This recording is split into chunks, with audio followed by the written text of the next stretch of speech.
Bonjour et bienvenue dans ce débat depuis le Parlement européen de Strasbourg. Quelle Europe veut Emmanuel Macron? On va en parler. En résumé, si on peut dire, le président de la République vient de dessiner, française bien sûr, vient de dessiner les contours de son Europe à lui. On en parle avec vous, Christine Revaud-Dallon-Bonnefoy. Bonjour, vous êtes députée socialiste et démocrate. Bonjour. Merci d'être là. Pascal Durand, vous êtes député Vert, Alliance Libre Europe. Et Patrick Le Yarrick, député Gauche unitaire européenne, Gauche verte nordique. Alors peut-être avant d'entrer dans le détail des mesures qui ont été annoncées, effectivement, dans ce discours, on le rappelait il y a quelques instants, qui a duré 2 heures. Votre impression générale, qu'est-ce qui vous a semblé? C'est un discours utile, intéressant, pas intéressant? Qu'est-ce qui vous en a semblé comme ça à la fin du discours? Utile parce que les médias ont parlé d'Europe et on n'était plus dans le débat pro-européen, anti-européen. Voilà, donc ils parlent d'Europe, donc ça veut dire que nous aussi on peut en parler. Et utile parce que justement on va enfin pouvoir présenter peut-être de façon plus audible au niveau national français des différentes visions politiques qu'on peut avoir de l'Union européenne. Voilà, après sur le fond, beaucoup de choses qu'il a annoncées comme des nouveautés existent déjà.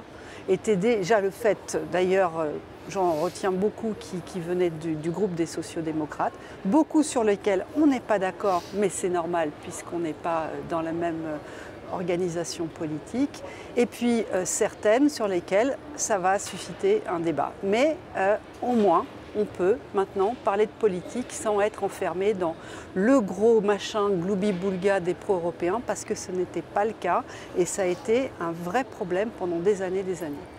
Pascal Durand, votre sentiment général à vous sur ce discours? Déjà, j'apprends qu'Emmanuel Macron est le continuateur de la social-démocratie européenne, donc c'est une bonne nouvelle. C'est pas ce que j'ai dit. Non, c'était une plaisanterie, parce que j'ai entendu qu'il avait repris beaucoup de vos mesures. Non, globalement, ça fait du bien que la question européenne soit remise en scène par un président de la République. On a suffisamment reproché, oui, mais on a suffisamment reproché au président Hollande et au président Sarkozy d'avoir eu une attitude extrêmement, réservée à l'égard de l'Europe, pour qu'on ne se félicite pas du fait qu'il pose ces questions et qu'il en fasse visiblement un axe de son quinquennat. Donc, de ce côté-là, c'est une excellente chose, et par ailleurs, on était toujours en recul sur la question européenne. Là, on va pouvoir revenir de l'avant. Je partage tout à fait le sentiment qu'enfin, on va pouvoir aborder les questions de fond, et surtout, la vraie question, c'est quelle Europe on veut, et quelle Europe on est en capacité de construire ensemble. Voilà, donc le débat commence. Il a eu raison de le porter et de le poser. À nous maintenant de savoir le faire vivre. C'est votre point de vue, Patrick Le Yarrick, qui ouvre le débat européen quand même d'une manière qui n'avait pas été vraiment faite jusqu'à maintenant, ou pas? Je n'aime pas ces mots, le débat européen et tout ça. C'est un débat sur une entité politique qui s'appelle l'Union européenne. Et la seconde chose, c'est qu'il faut toujours savoir quel contenu on met. Donc je n'aime pas les mots, je n'aime pas ce mot Europe qu'on brandit dans tous les coins de rue, alors que c'est de toute autre chose dont il s'agit. C'est une politique dont il s'agit. Et lui, il a en gros écrit le programme de la campagne des européennes, des listes de En Marche dans chacun des pays européens qui compte faire.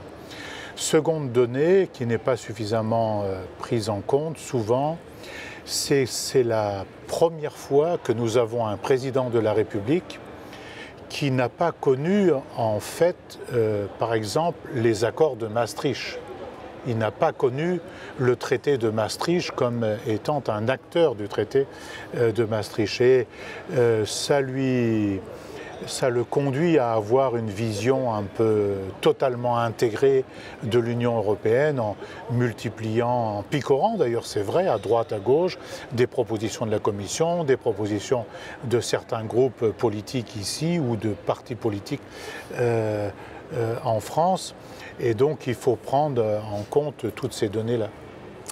Alors, on va être obligé de sélectionner un petit peu dans tout ce qui a été dit, en essayant d'hiérarchiser un peu ce qui vous a semblé important ou ce qui l'est moins, et en partant peut-être de choses ou de points qui semblent les plus concrets à ceux qui nous regardent, peut-être en commençant par les questions économiques et sociales, si vous le voulez bien.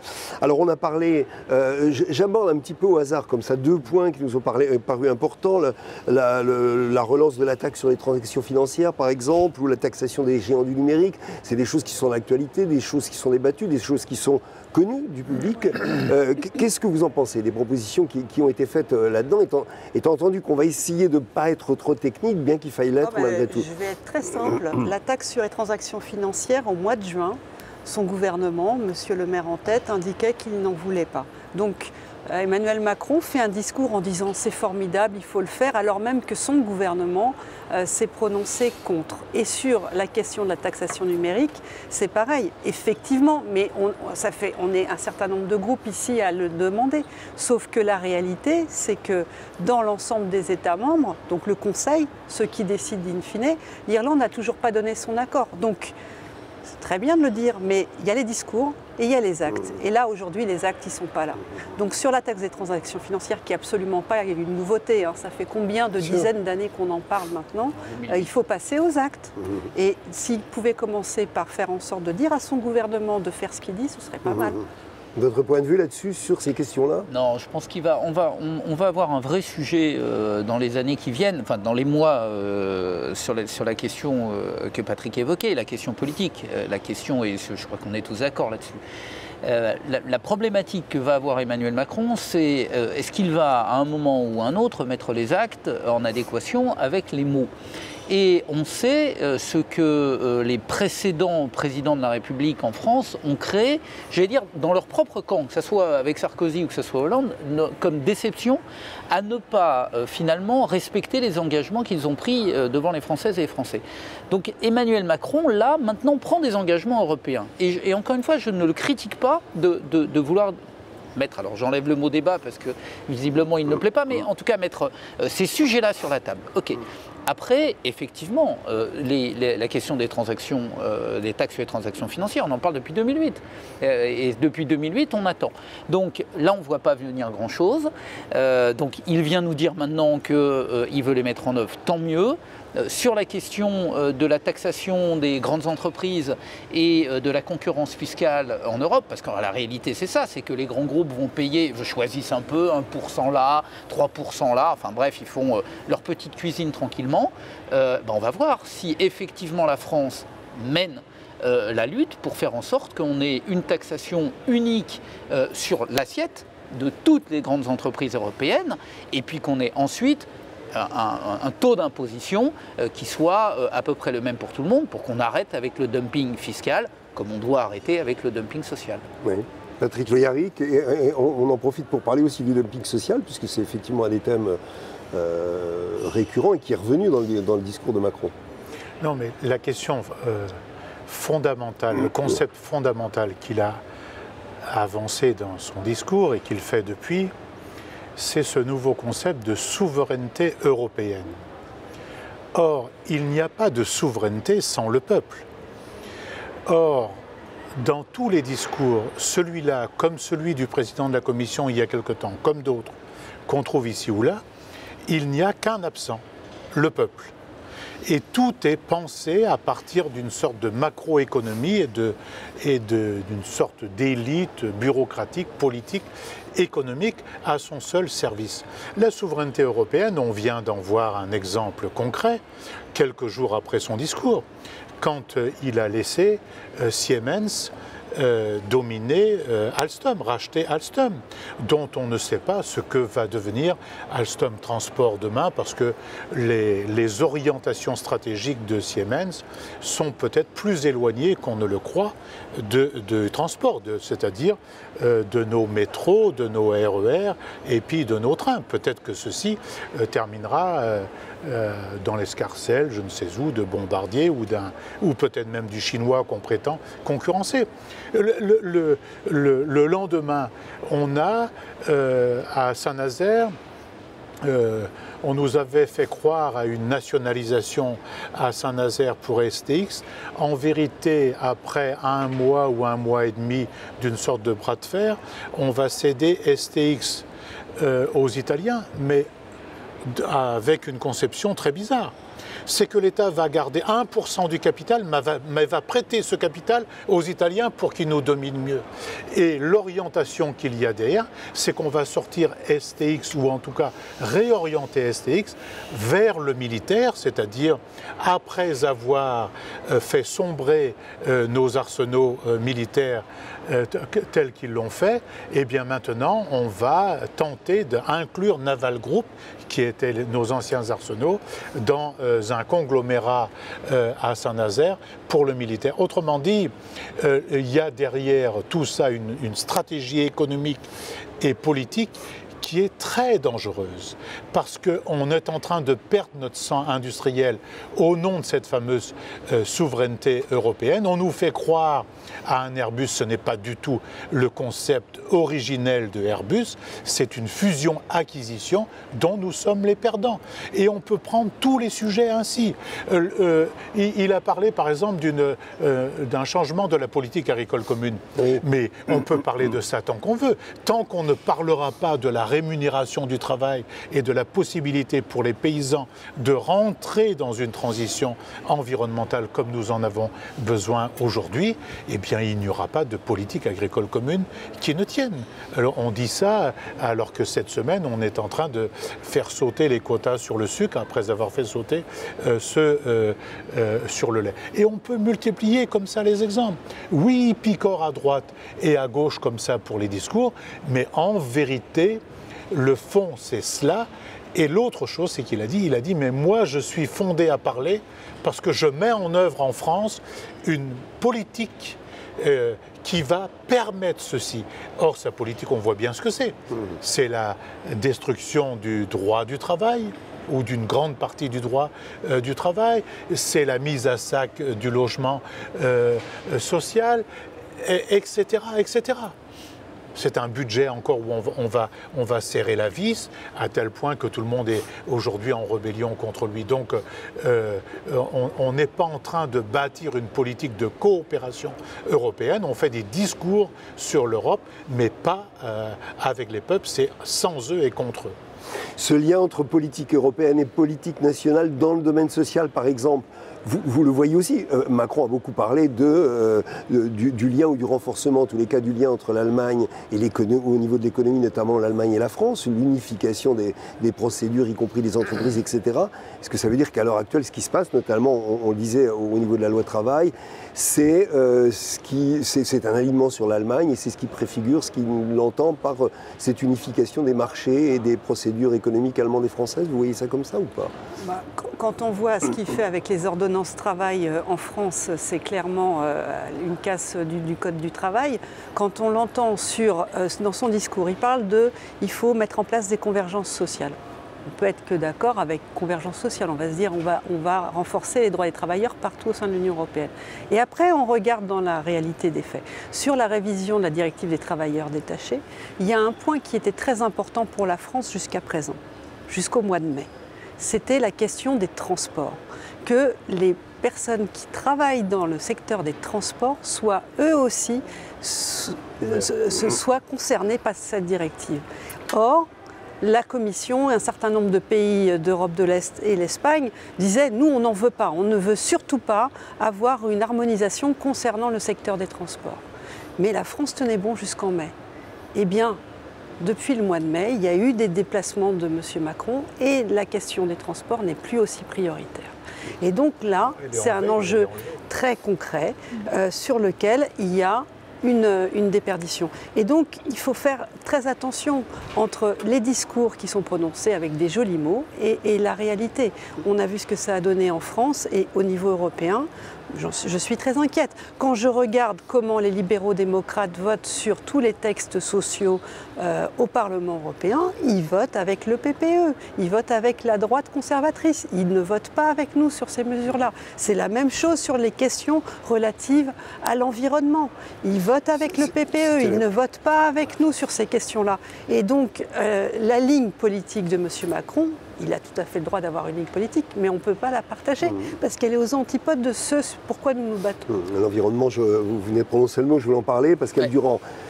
quoi de neuf aussi? Il en parle beaucoup de l'environnement dans son discours. Je voudrais quand même revenir sur ce qui a été dit. Je crois qu'il faut dissocier les politiques européennes mises en œuvre d'une manière générale et les politiques mises en œuvre dans les États. Je pense qu'effectivement tout ce qui a été relevé comme critique des politiques mises en œuvre en France par Emmanuel Macron sont une réalité. Après, pour autant, notamment sur la question industrielle, moi je pense que l'Europe reste un espace extrêmement important pour mener des politiques publiques européennes fortes.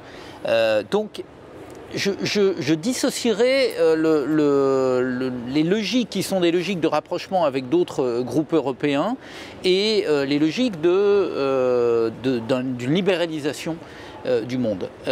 Moi, j'ai un vrai souci avec la capacité qu'aura Emmanuel Macron à porter en Europe. Alors la question de la souveraineté, moi le mot me déplaît un peu, mais quand Patrick dit qu'il ne peut pas y avoir de souveraineté européenne, moi je ne suis pas d'accord du tout là-dessus. Sans le peuple. Alors, non mais ça, sans le peuple, mais moi le peuple est une notion, encore une fois, le peuple pour moi, c'est celui qui, dans une démocratie, vote pour ses représentants. Donc je considère que nous sommes légitimes pour légiférer, non mais pour une grande part. Après il y a la rue, il y a tout un tas de choses, mais je veux dire globalement, nous sommes légitimes pour essayer de mettre en place un certain nombre de garde-fous au niveau européen. Et par exemple, a été voté ou va être voté dans cette session le fait que pour la première fois, dans un éventuel accord avec la Chine, on intègre l'obligation de respecter et les normes de l'OIT. C'est un combat que nous menons tous depuis très longtemps. C'est-à-dire que c'est un combat qui, au demeurant, profite aux grands groupes européens. Et que donc on mette la question sociale et la question environnementale, puisque c'est également dans cette résolution, au cœur des accords qui vont demain lier l'Europe au reste du monde. Donc si je dis ça, c'est parce qu'on a encore une capacité à agir. Et effectivement, sur l'environnement, l'Europe a un rôle à jouer. Après, moi j'ai une difficulté majeure. C'est ce dont on parle depuis le départ. C'est-à-dire que, par exemple, nous venons d'apprendre, grâce à l'un de vos confrères de Contexte, qui a sorti un certain nombre de documents sur la réunion des ministres de l'énergie, le Conseil sur l'énergie du mois de juillet dernier, où on a appris que la France avait bloqué la construction d'une Union européenne de l'énergie au motif que, oui, mais vous comprenez, nous on a des intérêts nationaux à préserver, et donc ça c'est très très grave. C'est-à-dire que vous ne pouvez pas aller à la Sorbonne, vous ne pouvez pas aller en Grèce, vous ne pouvez pas aller affronter les Polonais en disant nous voulons une Europe qui soit une... et en même temps, par derrière, sans qu'on le sache, avoir des politiques qui soient contraires aux intérêts de l'Union européenne. Et là, je parle, alors pour le coup, essentiellement des salariés et des consommateurs et des citoyens de l'Europe. Ça, c'est un premier point. Ça, c'est pour l'énergie. Sur l'environnement, on voit bien que la France est en train de reculer.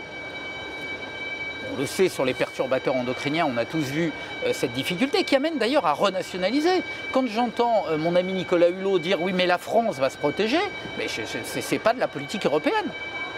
Donc moi j'ai un problème, si on renationalise les politiques d'environnement, on détruit la logique qui est justement celle qui est la nôtre, d'essayer de préserver au niveau du continent ses droits. Donc voilà, donc je suis, comme je crois tout le monde ici, c'est-à-dire que nous sommes attachés à préserver les normes européennes, nous sommes attachés même à les améliorer, et on a le sentiment que finalement il y a pas un double discours, mais qu'il y a un discours d'un côté et une double pratique en fait, avec des actes qui ne correspondent pas. Donc voilà. Jeu. Oui, donc, le jeu des discours et le jeu des actes. Clairement, moi j'aimerais que la France soit dans la ligne de ce qu'elle annonce faire. Je crains qu'à ce stade, nous en soyons un peu éloignés. Par ailleurs, et juste un mot quand même, moi les normes environnement, les normes sociales, etc., tant que le gouvernement, alors que les rapports d'experts viennent dire qu'il a lui-même nommé, des experts viennent dire qu'il y a un problème majeur avec le CETA, donc l'accord avec le libre-échange avec le Canada, sur les normes environnementales et sur les normes sociales. Je veux dire, si j'ai un gouvernement qui dit je vais protéger l'Europe et en même temps on va faire le CETA, enfin là je crois qu'on est tous d'accord, d'ailleurs on a tous voté contre, ça n'a aucun sens. Ça n'a aucun sens. Enfin, ou plutôt ça en a un, mais pas celui qui est annoncé officiellement. Qu'est-ce qu'il faut faire à l'heure actuelle, Patrick Le Yarrick? Comment vous allez vous y prendre quand on vous entend? On pourrait multiplier effectivement les exemples et rentrer dans d'autres détails du discours de Macron. Bon, on entend bien que vous êtes tout de même un peu d'accord sur l'essentiel. Qu'est-ce que vous allez faire? Qu'est-ce qu'il faut faire maintenant pour que ça bouge tout ça? Ah non, mais ce qu'il faut faire, oui. Mais il faut un débat populaire, parce que ce n'est pas les discours à la Sorbonne qui changent quoi que ce soit. Et il faut, dans chaque endroit, il faut une discussion entre sa vie, l'avenir qui est réservé à son entreprise et les orientations européennes et les orientations nationales, bien évidemment. Mais on vient de parler de l'accord de libre-échange avec le traité de libre-échange avec le Canada. Mais il y a 15 traités qui se négocient en ce moment derrière le rideau, sans qu'on ne parle jamais de cela à personne. On fait faire des rapports, on prend des engagements, on fait le contraire, parce qu'on nous dit on applique quand même, et puis on ne tient pas compte de ce que vous avez à dire, on ne fera même pas un petit débat au Parlement. Je ne demande même pas que le Parlement vote, que le Parlement discute du traité et de ce rapport qui a été demandé par le président de la République. Au moins qu'il y ait un débat. Cette affaire Alstom-Siemens, mais tout le monde l'a appris en regardant la télévision, alors que le gouvernement négocie ça morceau par morceau. On nous dit l'harmonisation de la fiscalité. D'accord, moi je suis pour l'harmonisation de la fiscalité, mais c'est pas pareil si on harmonise la fiscalité des entreprises à 30% ou si on l'harmonise à 12%. Or, c'est quand même son projet, et ainsi de suite. Donc, il faut bien avoir ce débat de clarification dans les entreprises, dans les quartiers, dans les villes, dans les régions, partout, pour aller vers une sorte de forum européen, parce qu'il ne faut pas que ce seul débat dans notre seul pays, parce qu'il y a des différences. Il y a des différences d'approche, il y a des différences de situation. Et un ouvrier français peut se trouver en contradiction avec un ouvrier roumain ou un ouvrier portugais. Donc c'est ensemble qu'il faut faire monter, si on veut faire de l'harmonisation, c'est ensemble qu'il faut le faire en se fixant un horizon. On sait bien que ça ne se fera pas en 5 ans, ni même en 10 ans. Mais je crois que ce débat est indispensable et il est de la responsabilité de l'écologie politique, des forces progressistes, des forces de gauche, de mener ce débat, ne pas laisser ce débat dans quelques salons comme on le fait aujourd'hui. En vous entendant parler, je me dis, est-ce qu'effectivement le fait pour Macron de mettre en avant la question européenne, de faire des grands discours effectivement sur la question européenne, n'a pas pour effet effectivement de monopoliser un peu le débat, de monopoliser finalement les thèmes, et ce que vous êtes en train de souhaiter là, c'est qu'on ouvre au contraire le débat, qu'on ouvre les thèmes, qu'on les popularise, etc. Non, parce que lui, il prépare sa campagne. Bien sûr. Il faut bien voir qu'il veut faire ici au Parlement européen la même chose qu'il a fait à l'Assemblée nationale française. Mais encore faudra-t-il à un moment donné se présenter devant des électeurs. Ça sera plus compliqué. Oui, mais c'est pour ça qu'il a lancé sa grande idée des conventions démocratiques. Oui. Et Jean-Claude Juncker, elle a été très sympa en parlant dans son discours sur l'état de l'Union. C'est rien de plus que de lancer la campagne présidentielle d'Europe en marche. Mais là, on a tous, et il faut absolument... Européenne, vous voulez dire. Il faut absolument lancer le débat. Elle vient de donner le Europe en marche. Europe en marche. Le compte Twitter a été créé pendant la campagne présidentielle spécialement pour 2019.